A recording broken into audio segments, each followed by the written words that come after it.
ሰላም እንዴት አላችሁልኝ? ክቡራን ምርፈኞች ቤተሰቦች አርሰናል ኢንፎ ነው ያዳመጣችሁት የምትገኙት። ስለምታደምጡና ቆይታችሁን ከኛ ጋር ስለምታደርጉ ከልብ እናመሰግናለን። ዛሬ ወሳኝ የፕሪሚየር ሊግ መርሃ ግብር ይከናወናል። የ31ኛ ሳምንት ቀሪ መርሃ ግብር ማንቸስተር ሲቲ ከክሪስታል ፓላስ ጋር ያደርጋል። ይሄ ጨዋታ በአርሰናል ዋንጫ ፉክክር ውስጥ በጣም ትልቅ ወሳኝ ነገር ይፈጥራል። አርሰናልን ከ22 ዓመታት በኋላ ወደ ፕሪሚየር ሊግ ሻምፒዮንነት እንዲያመራ ያስችላል። ይሄኛው ጨዋታ ማለት ሲቲ በጨዋታው ላይ ሽንፈት ወይም አቻ የሚያስተናግድ ከሆነና አርሰናል ሰኞ ምሽት በኤሚሬትስ በርንሌይ የሚያሸንፍ ከሆነ እዛው ሜዳ ላይ አርሰናል ዋንጫውን መረከብ ይችላል ማለት ነው። ይሄ ሊፈጠር እንደሚችል የገባቸው የአርሰናል ደጋፊዎች ደግሞ የአርሰናል የቲኬት ዋጋ እንዲንር ምክንያት ሆኗል። ስለ አርሰናል የበርንሌይ ጨዋታ የዚህ ውድድር ዓመት አርሰናል የሚያከናውኑ የመጨረሻ የበርንሌይ ጨዋታ የቲኬት ዋጋና ስለ ጨዋታው ሊፈጠር ስለሚችሉ ነገሮች መረጃዎች ወጥተዋል። እሱን ጉዳዮች እናነሳለን። የፕሪሚየር ሊጉ ኦፊሻል የፒጂኤምኤ ስራ አስኪያጅ የሆኑት ሃዋርድ ዌብ ባለፈው ሳምንት ውዝግብ ሊያስነሳ በማይገባው ግን ውዝግብ ባስነሳው የቫር ውሳኔ ላይ አስተያየታቸውን ሰጥተዋል። አስተያየታቸውን ብቻ ሳይሆን ማብራሪያ ሰጥተዋል። እሱን በጥቂቱ እንዳስሳለን። አርሰናል በዚህ ውድድር ዓመት 10 የ1-0 ድሎች አሉት። ታምናላችሁ? ትልልቅ ድሎች ነበሩት። 5-0፣ 3-0 ባየር ሙኒክ እንኳን 3-1 ያሸነፈባቸው ድሎች ነበሩት። ግን 10 የ1-0 ድሎች ነበሩት። በጥቂቱ እንመለከተዋለን። አርሰናል ከበርንሌይ ጋር ወሳኝ ጨዋታ ነው። ግን ቢን ዋይት ከዚህ በኋላ ለአርሰናል በዚህ ውድድር ዓመት ግልጋሎት እንደማይሰጥም ታውቋል። በጉልበት ጉዳት መበጠስ ወይም ዳሜጂንግ ምክንያት ማለት ነው። ለብዙ ሳምንታት ካለ ብቃቱ ሲጫወት ከቆየ በኋላ ወደ ብቃቱ ሲመለስ ጉዳት አስተናግዷል። እሱንም እንመለከታለን። ብቻ አብራችሁን ቆዩ። ብትጉዳጁ አርሰናል ኢንፎ ገጽ ላይ ትገኛላችሁ። ሰሞነኛ ጉዳዮችን የዳሰስን እናንተ ጋር እንቆያለን። ሀሳብ አስተያየቶቻችሁን ጻፉልን፣ ተወያዩ። እንዲሁ ቪዲዮን ገና ስትጀምሩ ላይክ አድርጋችሁ ጀምሩ። ሰብስክራይብ በተኑ መጫን አይረሳ። ሁሉንም ስለምታደርጉ ከልብ እናመሰግናለን። የመድፈኞች ቤተሰቦች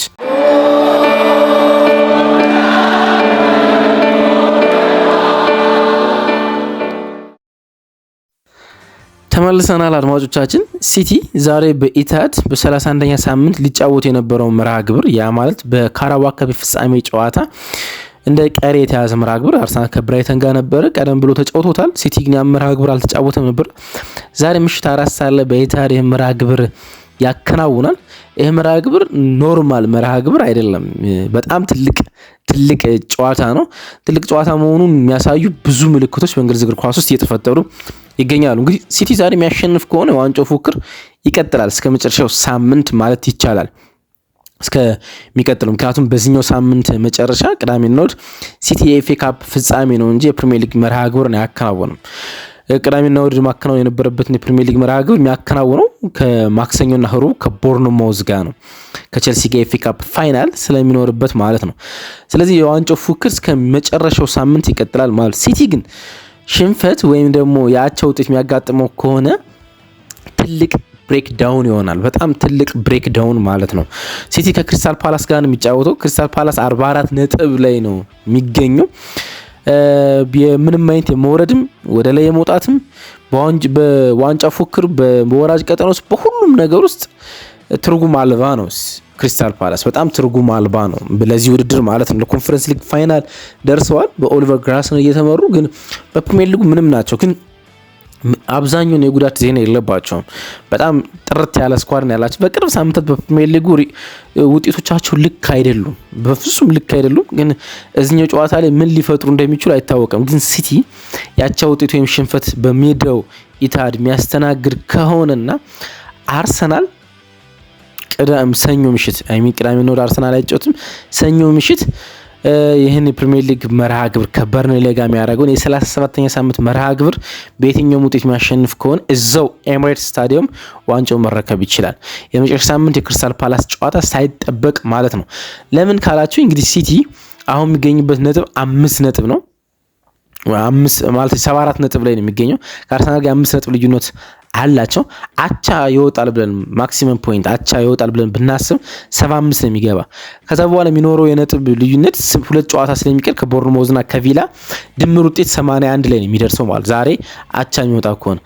አርሰናል ግን በርንሌይ የሚያሸንፍ ከሆነ 82 ላይ ይደርሳል ማለት ነው። ያ ማለት የአንድ ነጥብ ልዩነት አላቸው ማለት ነው። ከመጨረሻው ሳምንት በፊት ማክሲመም ፖይንት ሲቲ ከሚደርስበት አርሰናል አንድ ጨዋታ ሳይጫወት እንኳን 82 ይደርሳል ማለት። ስለዚህ በሜዳው ዋንጫውን የመረከብ ሙሉ መብት አለው ማለት ነው። ያን ዲሳይድ የሚያደርገው የዛሬው የክሪስታል ፓላስ እና የአርሰናል ጨዋታ ነው። ይሄ ሊፈጠር እንደሚችል የታወቃቸው የአርሰናል የፕሮግራም አዘጋጆች በኤምሬት ፕሮግራም ለማዘጋጀት ዝግጅታቸውን ጨርሰዋል። እሱ ብቻ ሲሆን የትኬት ዋጋም ግሽፈት በጣም አሳይቷል። ታምናላችሁ? እስከ 1200 ፓውንድ ለአንድ ሲት የአርሰናልና የበርንሌ ጨዋታ የተሸጠ ነው። አርሰናል የመጨረሻ የሊግ ጨዋታው ነው። የሊግ ብቻ ሲሆን በዚህ ውድድር ዓመት የሚያከናውነው የመጨረሻ የሜዳ ጨዋታው ነው። ሻምፒዮንስ ሊግ ወደ ቡዳፔስት ስለሚያቀና ከክሪስታል ፓላስ ጋር ያለው የመጨረሻ ጨዋታ በሴልኸርስት ፓርክ የሚከናወን ስለሆነ ይሄኛው መርሃ ግብር የመጨረሻ ነው። እንዳልኳችሁ አንድ ሲት አንድ መቀመጫ እስከ 1200 ፓውንድ ድረስ የተሸጠ ነው። 4 ሌብል አለው የኤምሬትስ መቀመጫ ማለት ነው። ግን ኤክስኪዩቲቭ ሌብል የሚባሉት ከ600 እስከ 1200 ነው እየተሸጡ የሚገኙት። በጣም የገረመ እንግዲህ የአመት ትኬት ለሚገዙ ደጋፊዎች የአመት ትኬት ማለት 23 ጌሞችን ነው የሚይዘው ፓኬጁ ማለት ነው። 19 ፕሪሚየር ሊግ ጨዋታና 4 የሻምፒዮንስ ሊግ ጨዋታዎች ማለት ነው የአመት ትኬት የሚይዘው።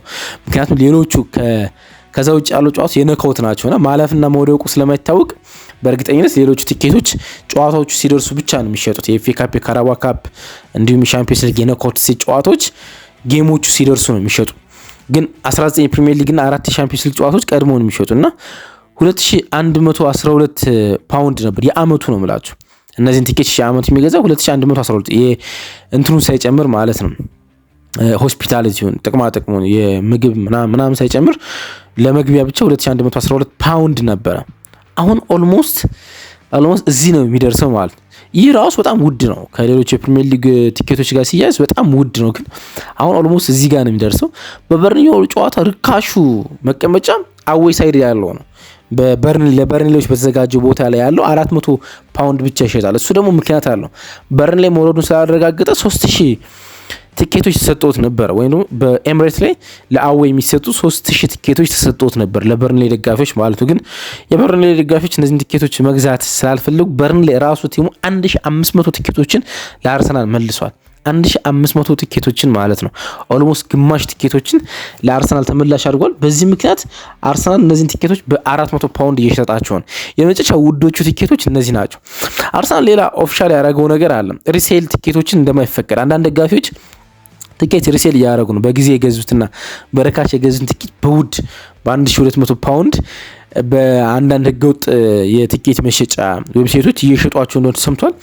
አይዲ ቼክ እንደሚደረግ አርሰናል አስታውቋል። አይዲ የቲኬቶች አይዲ ቲኬቱ ብቻ ሳይሆን ቼክ የሚደረገው የቲኬት ባለቤቶች አይዲ ወይም መታወቂያ ቼክ እንደሚደረግ ታውቋል። እና ብዙ ግርግሮች በኤምሬቱ የበርንሌ ጨዋታ ላይ እየተከናወኑ ነው የሚገኙት ማለት ነው። ምክንያቱም ምን ሊፈጠር እንደሚችል በዛሬው ጨዋታ ላይ ስለማይታወቅ ማለት ነው። አንዳንድ ጉዳዮችን እናንሳ እስኪ ስለ ጨዋታው ማለት ነው። ባይዘዌ ክርስቲያን ኖርጋርድ የኢንተርናሽናል እግር ኳስ ካሪየሩን እንዳበቃ ተናግሯል። ወይም ደግሞ ከዴንማርክ ብሔራዊ ቡድን ጋር ራሱ እንዳገለለ ማለት ነው። 41 ጨዋታዎችን ለብሔራዊ ቡድኑ አከናውኗል። ግን አሁን ከብሔራዊ ቡድን ጋር እንዳቆመ ነው የተዘገበ። ትልቅ ዜና ነው ለክርስቲያን ኖርጋርድ። ክርስቲያን ኖርጋርድ በዚህ ውድድር ዓመት በጣም ይጠቅመናል ብዬ ካሰብኳቸው ተጫዋቾች ውስጥ እንደ አንዱ ነው። ግን ሚኬል አርቴታ በሜዳ ላይ ብዙ አልተጠቀመበትም። በዚህ ውድድር ዓመት በሚቀጥለው ውድድር ዓመት ከአርሰናል ጋር ስለመቆየቱም እርግጠኝነት የለም። ክርስቲያን ኖርጋርድ ዝም ያለ ጨዋ አይነት ተጫዋች ነው እና አለመጫወቱም ያስገርም ይመስለኛል በጣም ማለት ነው።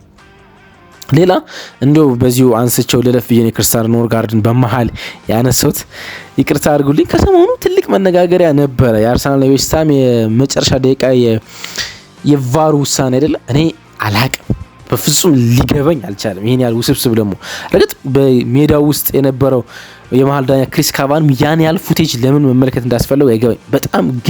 በጣም ግልጽ ደግማል። በጣም ግልጽ የጥፋት ነበረ። ቶዲቦና ፓብሎ ዴቪድ ራያ ላይ የፈጸሙት ማለት በጣም ግልጽ ነው። አሁን መገፋት በጣም ብዙ ፉቴጆችን አርሰናል እንዲህ ሲያደርግ አልነበር እንደ አርሰናል እንደዚህ ሲያደርግ አልነበር ያሉ የሚወጡ ቪዲዮዎችና ፎቶዎች ተመልክታችሁ አርሰናል ግብ ጠባቂን ከበር ሲያደርግ ወይም ሲገፋ ተመልክታችሁ ሊሆን ይችላል። እነሱም የተጋነኑ ናቸው። በሻምፒዮንስ ሊግ አይፈቀዱም። በፕሪሚየር ሊግ ስለሚፈቀድ ነው አርሰናል የሚያደርጋቸው ማለት ነው። ሲገፋ ምን ሲል ልትመለከቱ ይችላል። በፍጹም ግን እጅ ሊይዝ አይችልም። ያው ደግሞ ግብ ጠባቂው ኳሱን የማዳን እድል የነበረውን እጅ ሊይዝ አይችልም። እጁን እኮ ነው ያዘው። እንዴት ሰዎች ለዲቤት ለክርክር እንደሚያነሱትና ይሄን ያህል ትኩረት እንደሚሰጡት አልገባኝም። በ5 ደቂቃ የቫር ሪቪው መውሰዱ ብቻ ውዝግብ እንዲያስነሳ ሆኗል። ለምን ያን ያህል ባይወስድ ነው ተቀጣ ቢወስድ ነው ይሄን ያህል ውዝግብ የሚያስነሳ አይመስለኝም ነበር። ግን ሃዋርድ ዌብ ትናንትና ኤክስፕላኔሽን ሰጥቷል። ሃዋርድ ዌብ የእንግሊዝ የፒጂኤምኦ ኃላፊ ናቸው። ፒጂኤምኦ ማለት ፕሮፌሽናል ጌም ማች ኦፊሻልስ ማለት ነው። የእንግሊዝ የዳኞች ማህበር ለጨዋታዎች የዳኞችን የሚመድበው አካል ማለት ነው ፒጂኤምኦ እና ፒጂኤምኦ ኦፊሻል ተናግሯል። ቀላል እንግሊዝኛ ነው የተጠቀሙት። ክሊር ኤንድ ኦቤስ የሚል እንግሊዝኛ ነው የተጠቀሙት። በጣም ግልጽ የሆነና ምንም ማያወላዳ ውሳኔ ነው ሲሉ ነው መናገር ይቻላል። የሚያወላዳም አይመስለኝም በፍጹም ማለት ነው። ከሌሎቹ አርሰናል ሲፈጽማቸው ከነበሩ ጥፋቶች ጋር ይሄ የሚነጻጸር አይመስልም። ይሄን ያህል ኮንትሮቨርሲ ያስነሳ እንደሆነ በፍጹም ሊገባኝ ነው ያልቻለው ማለት ነው። ግን እዛ ጨዋታ ላይ ቢን ዋይት ጉዳት እንዳስተናገደ ይታወቃል። የ28 ዓመት እንግሊዛዊ ተጫዋች እናም ወደ ብቃቱ ለረጅም ሳምንታት ብቃቱን ለማግኘት ተቸግሮ በሃፍ ፊት እየተጫወተ ነበረ። ሙሉ ፊትነሱን ያገኘና ወደ ብቃቱ መመለስ ሲጀምር ባለፈው የሻምፒዮንስ ሊግ ጨዋታ በዚህኛውም ጨዋታ አርሰናል የመጀመሪያ 30 ደቂቃዎች በጣም ጥሩ መጫወቱና ከዛ በኋላ ብዙ የታክቲክ ሚስ ፕላን ሲያጋጥም የሱ መውጣት ትልቁ ጉዳይ ነው። የቡካዮ ሳካም ከረጅም ጊዜ በኋላ በጣም ጥሩ መጫወት ምክንያቱም ከቢን ዋይት ጋር መገኘቱ ነበር። ግን ቢን ዋይት አውት ኦፍ ሲዝን ሆኗል። ዘረር ሲዝን ነው የሚለው ከሲዝኑ ውጭ መሆኑ እርግጥ ሆኗል። ሊመለስ የሚችለው ለእንግሊዝ ብሔራዊ ቡድን ብቻ ጥያቄ የሚቀርብለት ከሆነ ለዛ የመድረስ እድል አለው። የጉልበት ጅማት መበጠስ አጋጥሞታል። ኤሲኤል አይደለም ግን ሌላ የጉልበት ጅማት ከኤሲኤል ውጭ ያለ ጅማት ሌግመንት መበጠስ እንዳጋጠመው ነው ዳሜጅ ነው የሚሉት። ያው ዜናውን ሳነበው ዳሜጅ ነው የሚሉት። አርቴታ ከጨዋታው መጠናቀቅ በኋላ ከዌስትሃሙ ሂዳዝ ኖት ሉክ ጉድ ብሎ ነበር። መልካም ጥሩ አይመስለኝም ሲል ተደምጦ ነበር። አሁን ጉዳት አጋጥሞ በዚህ ውድድር ዓመት ቢን ዋይት 30 ያህል በሁሉም ውድድሮች ጨዋታዎች ለአርሰናል አበርክቷል። ግን በ9 ጨዋታዎች ብቻ ነው ጨዋታዎችን የጀመረ እና ጥሩ ሲሆን በጣም ጥሩ ሲሆን መጉዳቱ ብዙ ብስጭት የሚያስነሳ ይመስለኛል። በተለይ በሻምፒዮንስ ሊግ ፋይናል ላይ ክቫራትስኬሊያን ዋን ቱ ዋን የሚሳፈጥ የመስመር ተከላካይ ያስፈልጋልና አሁን እሱ እንደማይሆን ግልጽ ሆኗል፣ ወይም እሱ እንደማይገኝ ማለት ነውና እሱ ለኔ በጣም የሚያስጠላ መጥፎ ዜና ይመስለኛል። ከአርሰናል ጋር አንዳንድ የተመለከትኳቸው የቁጥራዊ መረጃዎች ነግሬያችሁ እንዲሁ የዛሬ ፕሮግራማችንን እንጨርስ። ፕሪሚየር ሊጉ የፌር ፕሌይን ዳታ ወጥቷል። በዚህ ውድድር ዓመት ቴብል ብናዘጋጅ በዲሲፕሊን ወይም በጨዋነት ቴብል ብናዘጋጅ የፕሪሚየር ሊጉ መሪ አሁንም አናት ላይ ይቀመጣል ይለናል የእንግሊዝ እግር ኳስ ማህበር ማለት ነው። በጣም አስገራሚ ነው። ከሁለት ዓመት በፊት አርሰናል በብዙ ሲተች ነበር። በተለይ 2023-24 ሲዝን በዲሲፕሊን ያ ሲዝን ዋንጫውን ለማጣታችን አንዱ ምክንያት ዲሲፕሊን ነው። በርካታ ተጫዋቾችን በቀይ ካርድ ሳኔ ስንጫወት ነበረ። ወደ 6 የሚጠጋ የፕሪሚየር ሊግ ቢጫ ካርዶች ነበሩ። በዚህ ውድድር ዓመት አርሰናል አጠቃላይ ያያቸው የካርድ ብዛቶች 49 ብቻ ናቸው። 49 ብቻ ማለት ነው። 49ኙ ደግሞ ቢጫ ካርድ ናቸው። 49ኙም ማለት ነው። ከፍተኛ ካርድ የተመለከተው ቡድን ቼልሲ ነው። 109 ካርዶችን ተመልክቷል። 109 ካርዶችን ማለት ነው። 80 ቢጫ ካርዶችን ተመልክቷል። 3 ሰከንድ ቢጫ ካርዶችን ቀይ ካርድ የሚያሰጡ ተመልክቷል። 4 ቀይ ካርድ ቢጫ ካርዶችና ቀይ ካርዶች ሲደመሩ 7 ቀይ ካርዶችን ተመልክቷል። 80 ቢጫ ካርዶችን ተመልክቷል። 87 ካርዶች ናቸው፣ ግን ፖይንት የሚይዙት ቀይ ካርዶቹ ከፍ ስለሚል 109 ካርዶችን ተመልክቷል ቼልሲ ማለት። አርሰናል ጋር 49 ብቻ ነው። ለምሳሌ ሊቨርፑል አንድ ቀይ ካርድ 54 ቢጫ ካርዶችን ተመልክቷል። በጣም የተሻለ የሚባለው ሊቨርፑል ግን በቢጫ ካርድ ብቻ ከአርሰናል በ5 እንትን ይላል። ከአርሰናል ሚያንስ ቢጫ ካርድ የተመዘገበ ቡድን የለም። ከአርሰናል ጋር የሚፎካከረው ማንቸስተር ሲቲ 63 ቢጫ ካርዶችን ተመልክቷል። ቀይ ካርድ የለውም። አርሰናልና ሲቲ ነው ቀይ ካርድ የሌላቸው። ብራይተንም ቀይ ካርድ የለውም፣ ግን ብራይተን 86 ቢጫ ካርዶችን ተመልክቷልና ዘሞስ ዲሲፕሊን ቡድን እንደሆነ መናገር ይቻላላችሁና በቅጣቶች ምክንያት አርሰናል ምንም አይነት ተጫዋቾች አላለፉት። እንግዲህ ባለፈው ውድድር ዓመት ሊሰጡ የማይገቡ ካርዶችን ሲሰጡ ተመልክተናል። የዲክላን ራይስ ቀይ ካርድ በፍጹም ሊያሰጠው አይገባም ነበር። የሊያንድሮ ትሮሳርድ ቀይ ካርድ በፍጹም ሊያሰጠው አይገባም። ፕሪሚየር ሊግ ኦፊሻሊ ይቅርታ የጠየቀበት ነው። የዊሊያም ሳሊባ ቀይ ካርድ ወይም ደግሞ የሉዊስ ማይሊ ስኬል ፍጹም ቅጣት ምትና ቀይ ካርድ ማያሰጡ ውሳኔዎች ነበሩ። ቀይ ካርዶችን ከፍ አድርጎታል እነዚህ ውሳኔዎች ማለት። በዚህ ውድድር ዓመት ግን አርሰናል ካስተካከለው ነገር አንዱ ይሄኛው የፌር ፕሌይ ህግ እንደሆነ ማንሳት ይቻላል። ፕሪሚየር ሊግ አናውንስ ካደረጋቸው ነገሮች አንዱ ዘንድሮ አርሰናል 10ኛ የ1-0 ድሉን ማሳካቱ ነው። ሻምፒዮን የሚሆኑ ቡድኖች 1-0 ድል አላቸው ይባላል። ብዙ ጊዜ ሻምፒዮን የሚሆኑ ቡድኖች 1-0 በጣም ኮንሺየስ የሆነ ውጤት ነው። ላብራር አላቸው የእግር ኳስ ሳይኮሎጂስቶች ይሄን ውጤት በጣም አብዝተው ይወዱታል። 1-0 የሚመራ ቡድን በጣም ደንጋጣ ነው እና ሁለተኛ ጎል ላለማስተናገድ በጣም ጥንቁቅ ነው ይላሉ። ለእግር ኳስ ምቾት የማይሰጥ ውጤት የሚባለው 2-0 ነው። ቢኮዝ 2-0 ምቾት ላይ ያደረጋችሁም እንደ 3-0 ንቃት ላይ ያደረጋችሁም እንደ 1-0 ይባላል ብዙ ጊዜ ማለት ነው። ቢኮዝ 2-0 እየመራችሁ የተቃራኒ ቡድን አንድ ጎል ካገባ የጨዋታውን የስነልቦና የበላይነት የተቃራኒ ቡድን ነው የሚወስደው ሙሉ በሙሉ ማለት ሙሉ በሙሉ እና በምቾት ላይ ያስቀምጣችሁ እንደ 3-0 ወይም ደግሞ እንደ 1-0 ደግሞ ደንጋጣ ያደርጋል። 1-0 በጣም ጠንቃቃ ነው የሚያደርጋችሁ እና የእግር ኳስ ሳይኮሎጂስቶች ይሄን ውጤት አብዝተው ይወዱታል።